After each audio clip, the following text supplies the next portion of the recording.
ఈరోజు మనము నా స్టైల్‌లో చేసుకునే చికెన్ ఫ్రై రెసిపీని చేసి చూపిస్తున్నాను.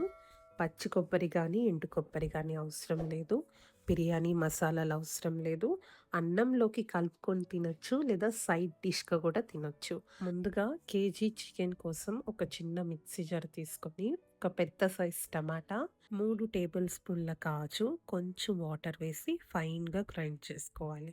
స్టవ్ ఆన్ చేసి ఒక ప్యాన్ పెట్టుకొని, ఒక table spoon oil, 1 KG chicken, ఒక స్పూన్ సాల్ట్, కొంచెం పసుపు వేసి 30 మినిట్స్ వరకు మీడియం ఫ్లేమ్‌లో బాయిల్ చేసుకోవాలి. మధ్య మధ్యలో కలుపుతూ ఉండాలి. మనం మీడియం ఫ్లేమ్‌లో కుక్ చేసాం కాబట్టి అడుగంటదు. చికెన్‌ని బాయిల్ చేసేటప్పుడు 30 మినిట్స్ వరకు కూడా మూత పెట్టొద్దు. అప్పుడే చికెన్ బాయిల్ అవుతుంది అండ్ ఫ్రై కూడా అవుతుంది.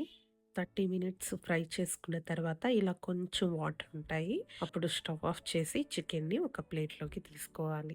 ఇప్పుడు అదే ప్యాన్‌లో 2 టేబుల్ స్పూన్ల ఆయిల్ వేసి, ఆయిల్ హీట్ అయిన తర్వాత ఒక పెద్ద సైజ్ ఆనియన్, 6 పచ్చిమిర్చి, 2 టేబుల్ స్పూన్ల అల్లం వెల్లుల్లి ముద్ద, మనం ముందుగానే గ్రైండ్ చేసి పక్కన పెట్టుకున్న టమాటో, కాజు పేస్ట్‌ని వేసి 10 మినిట్స్ వరకు మీడియం ఫ్లేమ్‌లో కలుపుతూ ఫ్రై చేసుకోవాలి. మనం గ్రైండ్ చేసుకున్న మిక్సీ జార్‌లో జస్ట్ 2 టేబుల్ స్పూన్ల వాటర్ వేసి, ఒకసారి గ్రైండ్ చేసుకొని, వాటర్‌ని వేసి బాగా కలుపుకొని ఫ్రై చేసుకోవాలి. ఆనియన్స్ మీడియం సైజులో ఉంటే 4 ఆనియన్స్‌ని కట్ చేసుకొని ఫ్రై చేసుకోవాలి. 10 మినిట్స్ తర్వాత హాఫ్ కప్ కొత్తిమీరను వేసి బాగా కలుపుకొని, ఇంకొక 10 మినిట్స్ వరకు మీడియం ఫ్లేమ్‌లో ఫ్రై చేసుకోవాలి. ఈసారి చికెన్‌తో ఏదైనా రెసిపీ చేయాలనుకున్నప్పుడు ఇలా చేయండి. చాలా బావుంటుంది. తక్కువ టైంలో అయిపోతుంది అండ్ తక్కువ ఇంగ్రీడియెంట్స్. ఇంకా, ఇంకా బెస్ట్ పాయింట్ ఏంటంటే టేస్ట్ చాలా బావుంటుంది.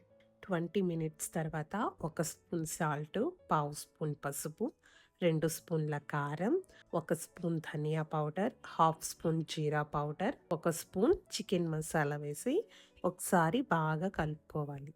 ఈ మసాలాలు వేసేటప్పుడు ఫ్లేమ్‌ని లో ఫ్లేమ్‌లో పెట్టుకోవాలి.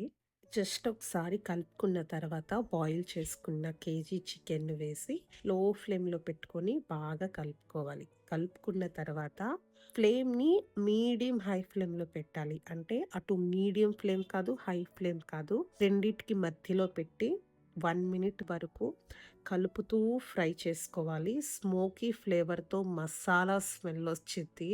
అసలప్పుడే చేస్తూనే తినేయాలనిపిస్తుంది. అంత టేస్టీగా ఉంటుంది. 1 మినిట్ తర్వాత 5 మినిట్స్ వరకు మీడియం ఫ్లేమ్‌లో మూత పెట్టకుండా ఫ్రై చేసుకొని స్టవ్ ఆఫ్ చేయాలి. అన్నం, బగారా రైస్, పలావ్‌లోకి కలుపుకొని తినొచ్చు. లేదా పప్పు, రసం, సాంబార్, బెండకాయ ఫ్రై, దొండకాయ ఫ్రై చేసుకున్నప్పుడు సైడ్ డిష్‌గా కూడా తినొచ్చు. చాలా బావుంటుంది. మీరు మస్ట్‌గా ట్రై చేయాల్సిన రెసిపీ.